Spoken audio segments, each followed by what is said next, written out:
Neploko, da. Niet, конечно. Okay. Начинаем.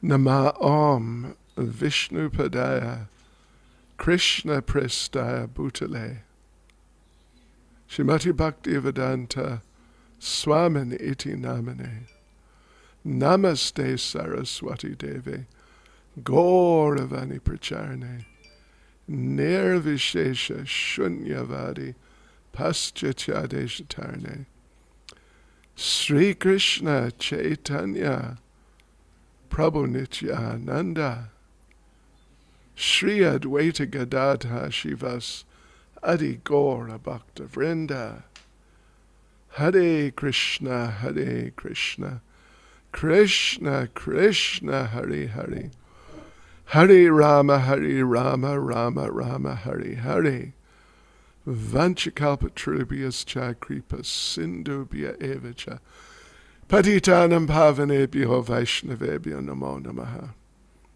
Srila Prabhupada ki jai. What has happened here? Something strange. Okay. So yes, we got up to the time when Srila Bhaktisiddhanta received initiation from Srila Gokishore Das Babaji Maharaj.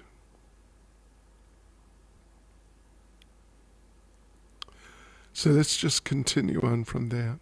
I mean, there's more we could say about the story, but I think what we read was nice. So let's see. Okay, yeah, so he was initiated in 1900, wasn't it? January 1900, he was 25, and he received initiation. And he was working for the Tripura government. India was made up in those days, of course it was, British India, but still the British allowed the traditional Maharajas and Maharanas and Rajas and all these people to continue ruling their little states, and so many of them really were little. Think the size of Singapore. That's pretty little. I don't know if any were smaller, but maybe some were even smaller actually. Like city-states sort of thing. Yeah, right. So they were carrying on. And one of the many was Tripura, which is out, on the eastern side. You go across to Bengal, and now there's Bangladesh next to West Bengal, but India goes over the top of Bangladesh and Tripura, and there's, what's it called? Manipur. Manipur's out there. And what else is out there? Anyway, Tripura's out there. A little state with a king, and Srila Bhaktisiddhanta worked as a sort of office manager type of person for 10 years. But after he got initiated in 1900, he gradually, we mentioned actually, he sort of eased himself out of the government work. Yeah. Yes. And he also eased himself out of his astronomy, and he had also got into astrology and palmistry and these types of things, and he had really developed a name for himself. So, yeah, so he's gradually moving out of those fields of activity, but still he had a significant number of followers in those fields who are, they're not interested in Krishna consciousness, they're just interested in astrology and all these types of things. So they, at their request, he took part in what he decided would be his final venture in the fields of astronomy and astrology, a debate with some leading Jyotish. Jyotish means really astrologer, but also astronomer. So on the 2nd of January 1902 in Calcutta, Srila Bhaktisiddhanta Saraswati, his superior knowledge and his just incredible brilliance in terms of expressing himself and clarifying points and making like systematic arguments. These are very powerful things if they're done properly.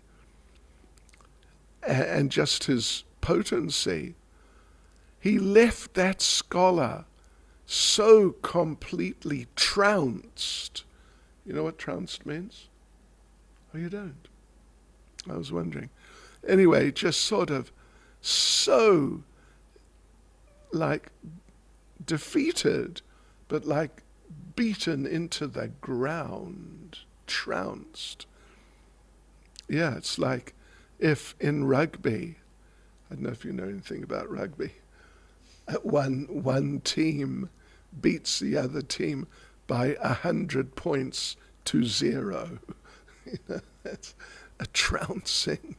So he left that scholar so completely trounced that, with all his theories, because it was a public event. It was a public event, like in a hall, and people came, like hundreds of people, and maybe, at least hundreds. So he got so heavily defeated and embarrassed and just made into a laughing stock. The book says his theories and reputation having been shredded, just obliterated. While still sitting there just immediately after his defeat, the man involuntarily passed stool and urine in the assembly out of just, devastation. And sometimes after that, when Srila Bhaktisiddhanta was preaching, people would still come sometimes and ask for some astrological advice or put their hands out for a palm reading. And occasionally, Srila Bhaktisiddhanta, if they stuck their hand out, please, he would sometimes take their hand and look at it and examine it and, for, 30 seconds or something. And then just close it and say, all bad. Just chant Hare Krishna. Because he wasn't into it at that point. So,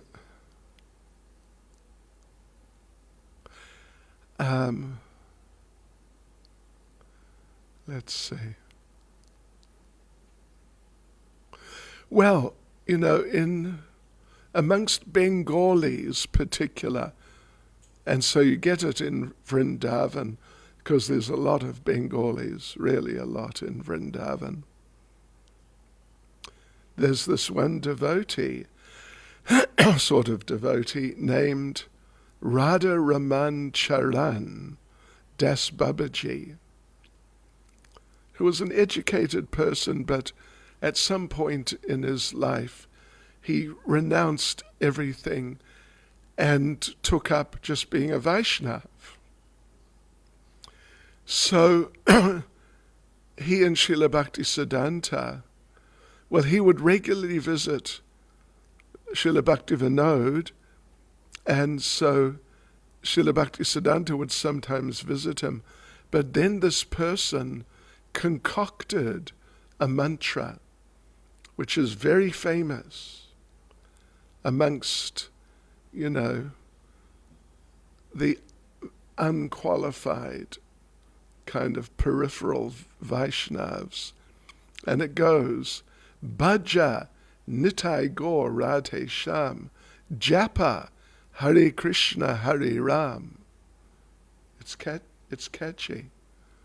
Bhaja Nitai Gaur Radhe Sham Japa Hare Krishna Hare Ram. And they sing it. Oh, they definitely sing it. My gosh. And it means worship Nitai Gaur and Radhe Sham, but not just and Radhe Sham. Worship Nitai Gaur as Radhe Sham. So they have an idea, somehow they develop the idea, that Lord Nityananda is Radharani. They really missed the point there. So worship them and japa and chant Hare Krishna Hare Ram. So when he concocted this mantra, Srila Bhaktisiddhanta just rejected him completely. So now we're in 1905. Srila Bhaktisiddhanta is 31. And he's left the government service of Tripura, and he's just dedicated himself completely to preaching, spreading Krishna consciousness. So in 1905, Srila Bhaktisiddhanta took his great vow to chant 1 billion names, following the program of Namacharya Srila Haridas Thakur, means 300,000 names a day. That's in the vicinity of 180 rounds a day. And one time I met Sachinandan Maharaj. We were in the Puri area. We were staying somewhere in Puri and moving around, visiting the places, the temples and so on. And so one day we met him at Alalanath, and he was doing, it was during Kartik, he was doing a Kartik vow, 300,000 names a day. Like I said, in the vicinity of 180 rounds. Have we all finished our 16 for today? Yes? Yes or yes? Yes. Okay. Okay, all right. So he was doing about 180 rounds a day, and he told me that to do this, you've just got no time to do anything else at all. To talk to someone about this or that, although he talked to me, but only for like a couple of minutes. But you got no time to sit down and, how are you and what's going on, that sort of thing, socializing. You just got to keep chanting and chanting and chanting. And you may, even while you're taking a bath, you should chant. And while you're eating, you get through your eating really quickly to get back to chant. And you just got to keep going and keep going. Yeah, it's a big thing. So he took a vow to do this. And from 1905, when he started this, till 1909, he lived at the Yoga Pit, the birthplace of Lord Caitanya, just in a hut.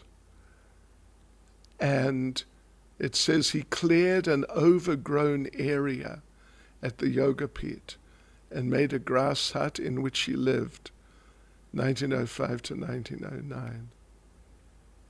And following Alankara Shastra, which means scripture dealing with clothing and decoration sort of thing, which describes green as expressive of viraha bhava, means the mood of separation from the Lord. So he used green items. He had a green chadar in winter. He wrote with green ink. He wore only plain unstitched cloth on both his upper and lower body, using neither shirts nor sweaters, and gave up wearing sandals, even though his feet would bleed. Once daily he cooked plain rice in a clay pot and ate nothing more. He slept minimally on the earthen floor of his hut, bathed in the Ganga, and the rest of the time chanted day and night on the same beads Srila Bhaktivinoda Thakur had given him in childhood. You remember? We read about that. We talked about that, yeah, when he was 7 years old. So, occasionally he took black pepper to offset the nausea caused by his virtual fasting. In the heat of summer he would close the door and go on chanting all day and night. Whenever rain leaked through the roof thatch, he sat under an umbrella and continued chanting. Srila Gokishore Das Babaji Maharaj. Gokishore Das Babaji Maharaj would refer to and sometimes address Srila Bhaktisiddhanta, who at that point, he's initiated, his name is Vashabhanabi Devi Dayataya Das. And Gokishore Das Babaji would remark, I see the renunciation of Sri Rupa Raghunath manifest in my Prabhu. He would address him and often address him and very often refer to him when talking to others about Srila Bhaktisiddhanta as my Prabhu, because he was the only disciple that he accepted, Gokishore Das Babaji Maharaj. So in 1911, some smarter Brahmins, meaning that they're like, what would you say, caste Brahmins, caste Goswamis by birth. They challenged Bhaktivinoda Thakur to a debate about who is better, the Brahmins or the Vaishnavas. But Srila Bhaktivinoda Thakur was sick. He had very bad rheumatism. So Srila Bhaktisiddhanta went. At this point he's 37. He's 37. So he went, and yes, so he started the presentation. First he glorified the Brahmins, quoting verses from Shastra. How great are the Brahmins. And the Brahmins, the caste Brahmins, they were all very, this is good, nice. But then he started smashing them. Srila Bhaktisiddhanta, but as a preacher in general, and particularly when he established his movement, he would not mince words. If someone talked some nonsense, he wouldn't just say, well, I don't know if what you've said is, the best thing, something like that. He would just tell them, what you've said is rubbish, and you are rubbish. Yeah, really. And he called it the chopping technique. Just chop them down to size. So then he started smashing them, and they were in shock. And they tried to respond, of course, but then he would get his turn again, and he would just obliterate them. So he was quoting, it was all based on Shastra. He was quoting from different scriptures, and, because he was just so incredibly knowledgeable with this photographic memory. So he's just quoting and quoting and quoting. And the caste Brahmins, after a little while, they objected, wait, you mustn't quote from the 4 Vedas. Then he carried on smashing them. Then they said, you can only quote from the Upanishads, nothing else. No Bhagavad Gita, no Srimad Bhagavatam, only the Upanishads. And so he started quoting only from the Upanishads. And just in such an incredible way, they were devastated. They gave up and just sort of, what did they say? In the old days when I was distributing books in London, the police would come and we would have to run.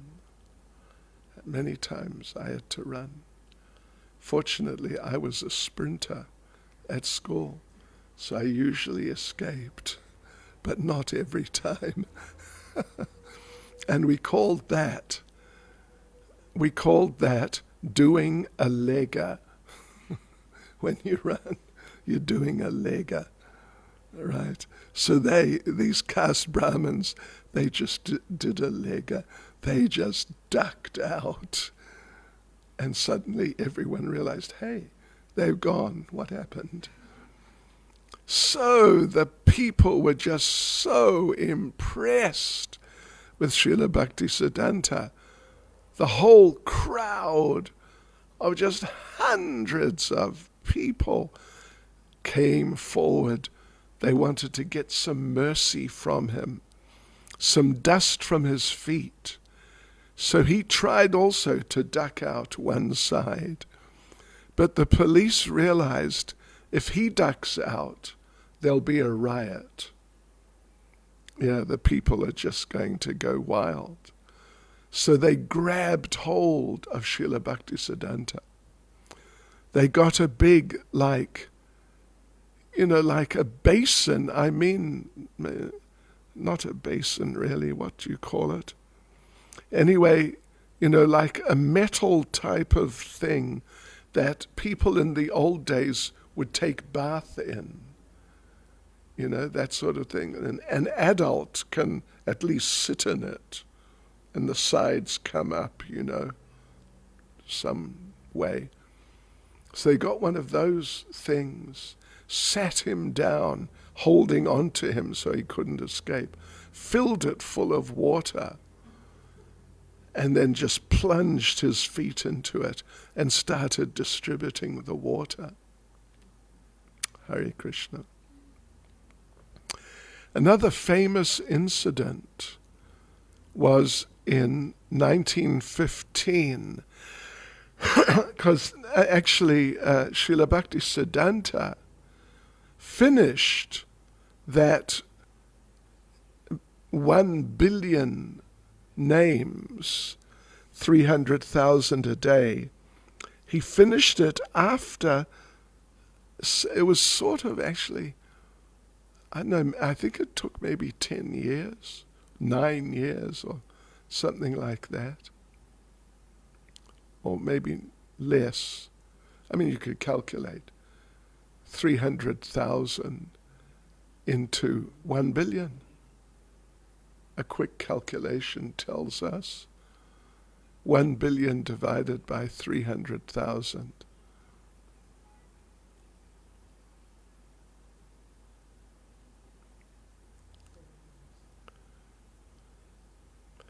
You got it. You're meant to be a... I don't count in billions, Guru.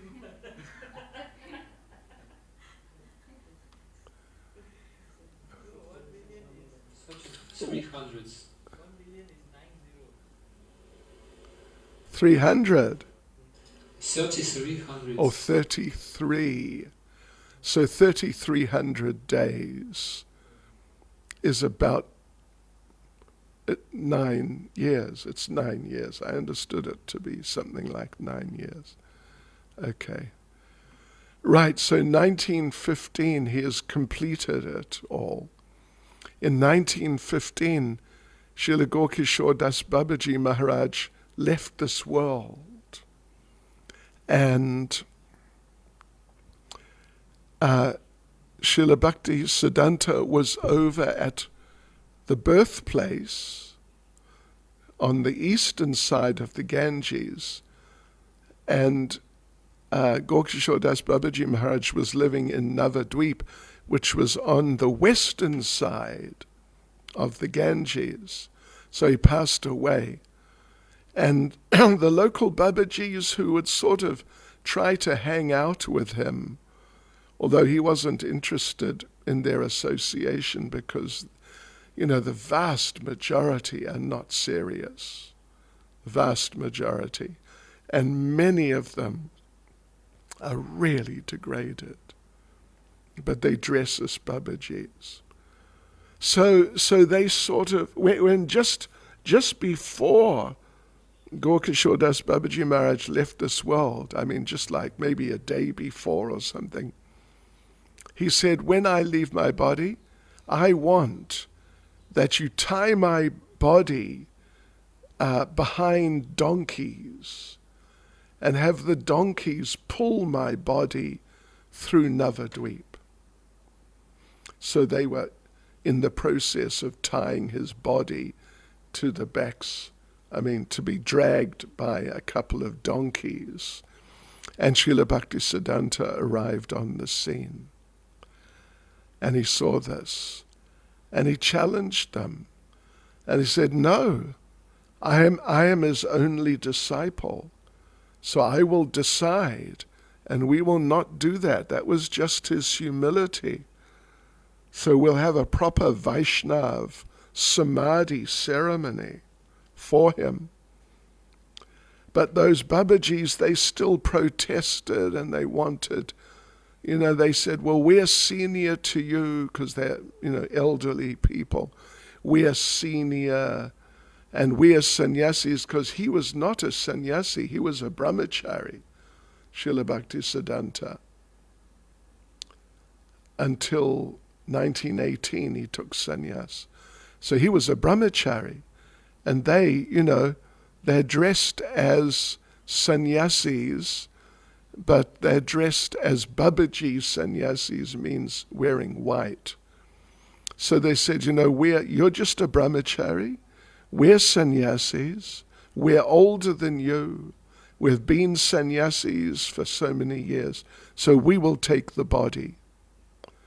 And Srila Bhaktisiddhanta said, all right, any one of you who has not touched a woman in the last year. Now let me get this right.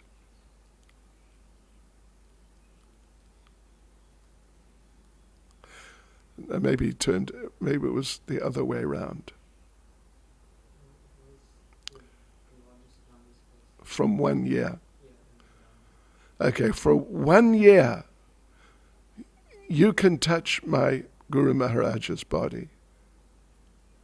But if you lie, you'll be finished. Nobody stepped forward. So he said, all right, in the last 6 months, nobody stepped forward. In the last month, nobody stepped forward. Anyone who has not touched a woman in the last 2 days, you can touch the body of my Guru Maharaj. Nobody stepped forward, just showing the degradation. So he took the body of Srila Gaurkishore Das Babaji Maharaj and buried his body with proper samadhi. But later, still during his lifetime, the Ganges, because the Ganges there, it moves around. Yeah, since I've been going there, 1976, it's really moved a lot. And during the flooding season, it goes wild. So his samadhi, Gaurkishore Das Babaji Maharaj's samadhi, was going to be washed away by the Ganges. Means his body, samadhi means his body was there. Treated with salt, which preserves. So they had to, he and some of his disciples, they had to take the samadhi, the box that Gaurkishore Das Babaji's body was within, and the structure, and move it to where what they call the Caitanya mat is now, which is on the other side. So, right. So shortly afterward, one night at the Yoga Pit, because Srila Bhaktisiddhanta was living there, in a dream he saw Gaurkishore Das Babaji Maharaj, Bhaktivinoda Thakur, Jagannath Das Babaji Maharaj, the 6 Goswamis, the Pancha Tattva, and numerous other great devotees of Lord Chaitanya. They all came to him in his dream, and they told him, Saraswati, why are you worrying? Begin the task of establishing Shuddha Bhakti, pure Bhakti. Distribute Gauravani universally.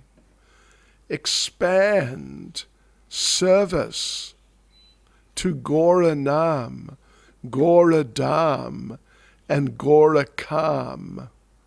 Gauranam, of course, is the name of Lord Chaitanya. Gauradham is his place. And Gaurakam means work, service to him. With unbreached enthusiasm, broadcast Bhaktisiddhanta. We are eternally with you, ready to help. The support of unlimited people immeasurable opulence, and boundless scholarship awaits the blessing to serve your mission. All will manifest when required. Come forward with full strength to distribute the message of Mahaprabhu's Prema Dharma throughout the globe. No worldly hindrance or menace will be able to obstruct this undertaking of yours. We are forever with you. So then, on the 29th of March, 1918, as I recall, it was actually Gopanima, Srila Bhaktisiddhanta took sannyas from a picture of Srila Gaurkishore Das Babaji Maharaj in Mayapur and started his preaching movement. So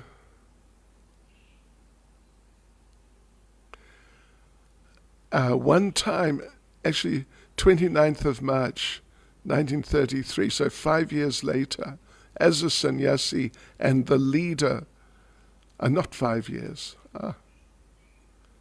15 years later, as the leader of the Gaudiya Math, this, fairly substantial preaching movement, at the Samadhi of Gaurkishore Das Babaji Maharaj, Srila Bhaktisiddhanta revealed that Srila Gaurkishore had given him 3 instructions.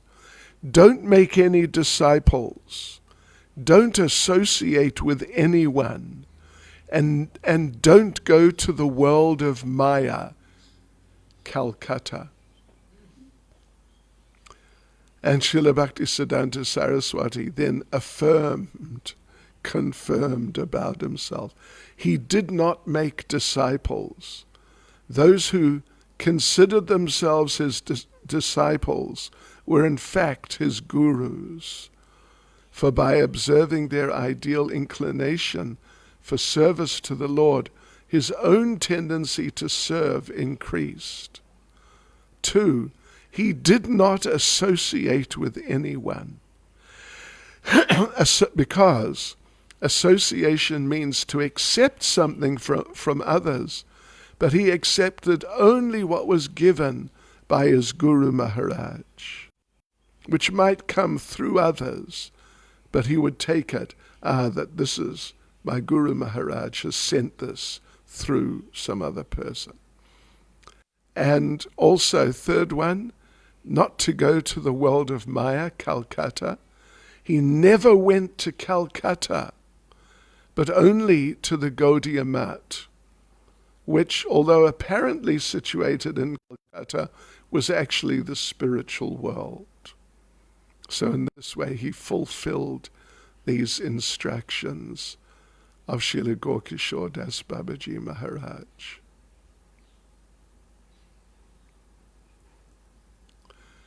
One disciple said, before taking sannyas, he used to wear a top garment 24 hours a day. No one ever saw his upper body. But after sannyas, he would wear a chadar most of the time. He gave up wearing sandals. Walking everywhere without sandals made his feet bleed, but he still would walk without sandals. Seeing his example of great renunciation, we were amazed. During Chaturmasya, the 4 months of the rainy season, he would sleep on the floor and would only eat during the day, never after sunset. In the heat of summer in Mayapur, he would close his door and chant night and day. And devotees, in those days, they did not have air conditioning. I mean, they had sort of, at that point, I don't even know if they had fans, electric fans. So in 1922, Srila Prabhupada met him, and, well, that story I think you're aware of. Prabhupada met him, and Prabhupada got dragged there by a cousin, Narendranath Malik. He didn't want to go, but he got physically dragged there. But then he sat down and listened, and it was just such an overwhelming experience that he surrendered on the spot and accepted Srila Bhaktisiddhanta as his spiritual master, basically on the spot. Yeah. So then he would get up at 2 a.m. and chant. He would sometimes tell a funny story about an opium smoker. The sun was setting, and this addict felt the need to satisfy his addiction, but he was on one side of the river, while the village where there was fire to light his pipe was on the other side. Our situation is something like this.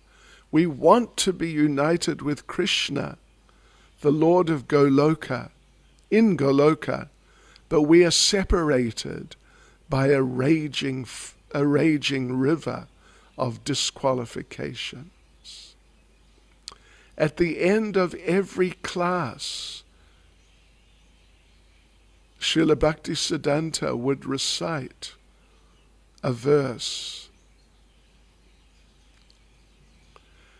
It's from Srila Prabodhananda Sarasvati, Caitanya Chandramrita. Dante nidaya trinakam padayo nipatya kritva vakaku shatam etadaham bravimi he sadava sakalam eva vihaya durad Chaitanya Chandra Charane Kurutanuragam, which means I take a straw in my mouth. This is a classic sign of humility. You take a straw, a piece of straw in your mouth, and you keep it in your mouth. I don't know if any of you were at our last, I think it was our last retreat in the Drakensberg. Like 3 or 4, 3 years maybe ago. Really nice. I know maybe 150 devotees for like 3 or 4 days. And we were studying humility. And everyone was given a straw. And everyone, at least for the first class when they were given the straw, they had to keep the straw in their mouth. And they had to, during japa, they were encouraged to chant japa with the straw in the mouth. Hare Krishna. Sign of humility. I take a straw in my mouth. I fall down at your feet and flatter you. Oh, sir, you are such a great and intelligent man. There's no one greater than you. You are so intelligent, rich, and beautiful.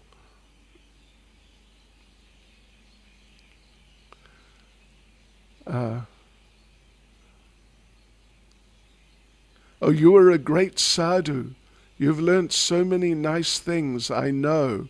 But my request is, kick them out, please. Whatever nonsense rascaldom you've learned, whatever hogwash things are in your brain, kick them all out. Throw them all far away and place all your love in the lotus feet of Lord Gauranga.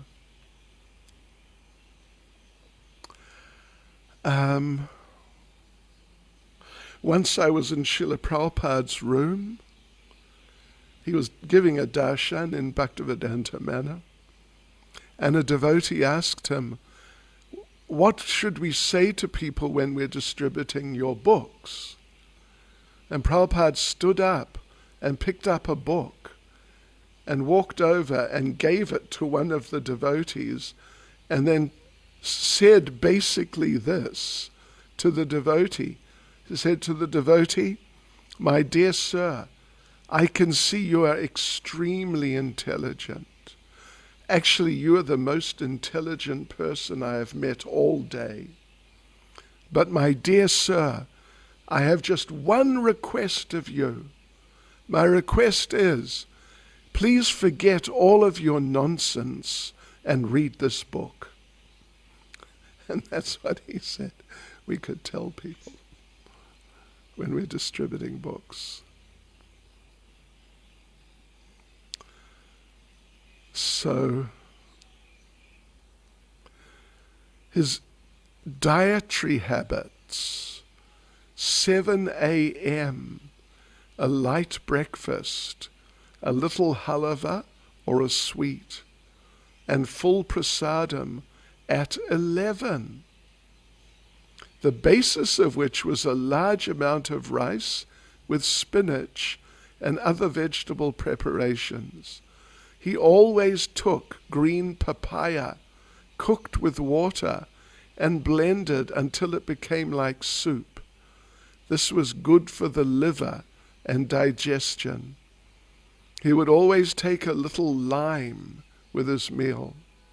At night, he would take puris and potatoes cut into squares and fried, a typical Bengali preparation, with milk, lightly sweetened with a little sugar at 8:30 or 9 p.m.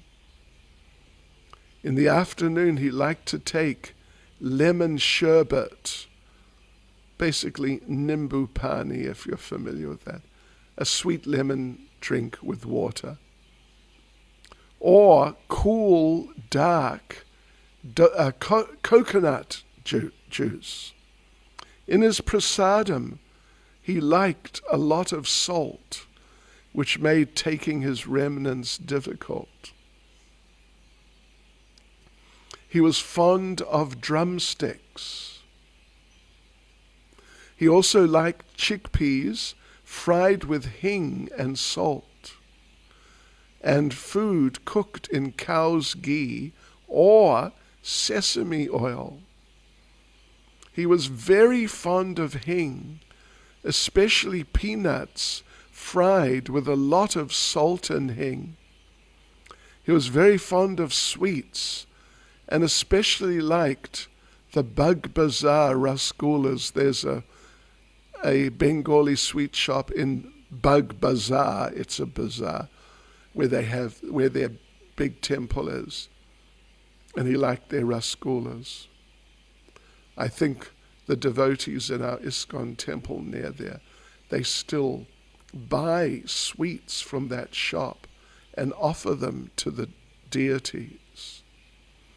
But at the age of 53, he stopped taking these sweets as it was troublesome for his teeth. He also liked sweet samosas. He liked daka khichdi, which is cooked usually in a big brass pot with many vegetables mixed in, and it's very liquidy with a lot of water. And he liked rasam, Haribol Tamils. You know how to make rasam, right? Of course you do. You know how to make rasam? No. Are you a real Tamil? Anyway, okay. When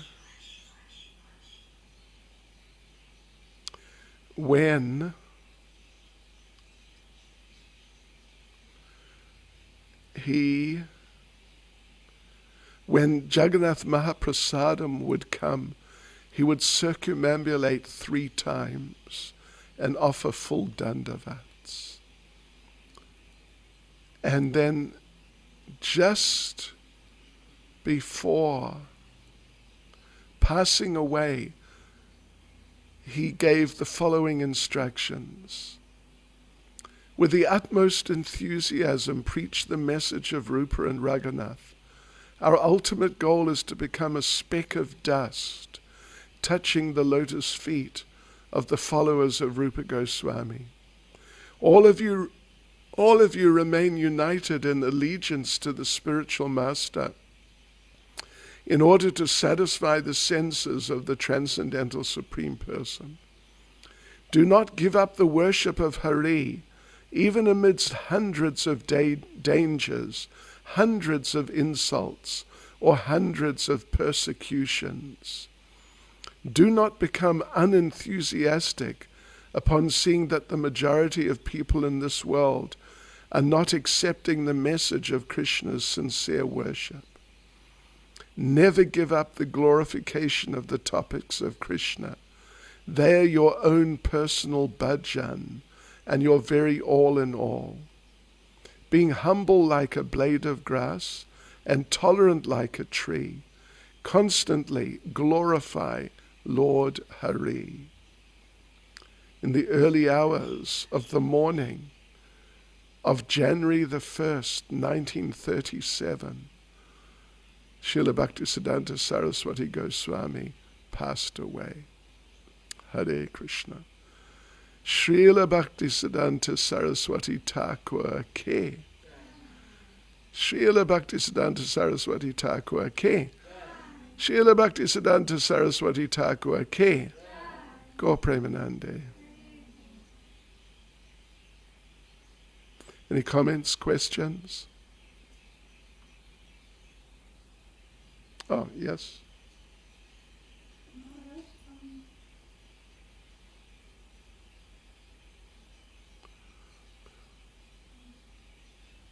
Today, when people try to chant 3,000, 300,000, even though they are very advanced devotees, does the mind still rebel against chanting all the time? Yes. Sure does. Have you chanted 64 rounds in a day? I once chanted. Once, only a long time ago, I chanted 120. Okay. Sometimes if you do 64, we used to do these japa workshops and retreats, and there'd always be a 64-round day. And some of the devotees would find that the mind's sort of, you could say, used to 16 rounds. But you start getting 32, 48, 50, and the mind starts sort of developing a mind of its own. Yeah. Well, Satyananda Maharaj told me it's just a real battle. You just got to keep going. You just can't stop.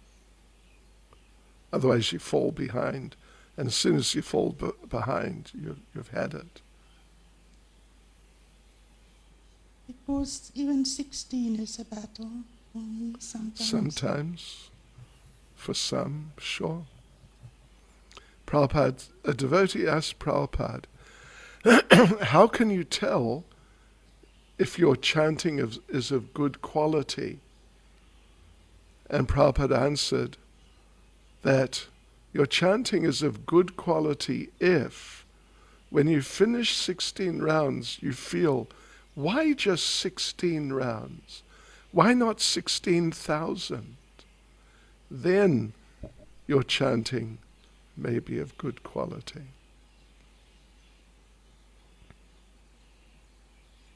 Hare Krishna. Srila Prabhupada ki jai. Srila Bhaktisiddhanta Saraswati Thakur ki jai. Okay, devotees, that's it. Hari Bol.